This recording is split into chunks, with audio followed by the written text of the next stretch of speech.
Let's turn now to Ukraine, where the capital city remains under siege. And this just in from President Zelensky. A full-scale attack on the city could happen tonight. There are new satellite images that show about 150 helicopters along with large battalions of Russian ground troops just over the border in Belarus. The crisis also triggering fears of a humanitarian disaster, with tens of thousands of Ukrainians forced from their homes. Russian troops are closing in on major cities from the east, south, and north. And CBS's Charlie D'Agata is in Kyiv tonight. Good evening, Charlie.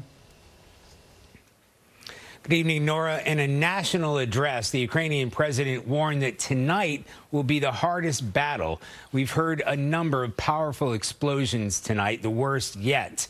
People are being told how to make Molotov cocktails. 18,000 guns have been handed out to citizens. He said we cannot afford to lose the capital. Skies lit up tonight over the capital in the most intense and sustained aerial bombardment the city has seen since the invasion began. Kyiv on the verge of an all-out assault, even with Russia bearing down. President Volodymyr Zelensky was on the streets this evening in defiance, saying your president is here, despite saying earlier that the enemy has identified me as the #1 target. Columns of tanks have been seen entering the city, and horrific cell phone footage showed a tank crushing a car. A later rescue scene shows the driver miraculously survived.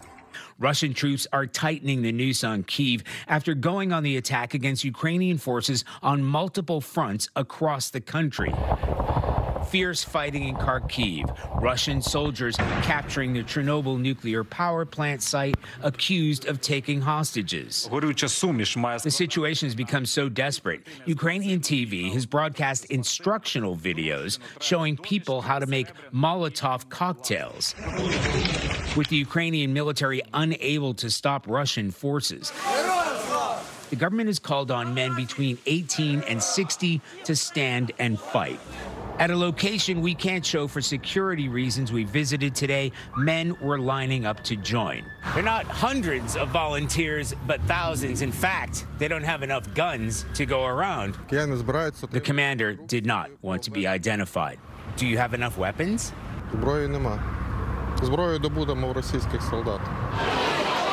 Tens of thousands have tried to flee instead. Ukrainian guards fired warning shots to prevent a stampede at the city's main train station, while those left to hunker down in the capital can only brace for the onslaught to come.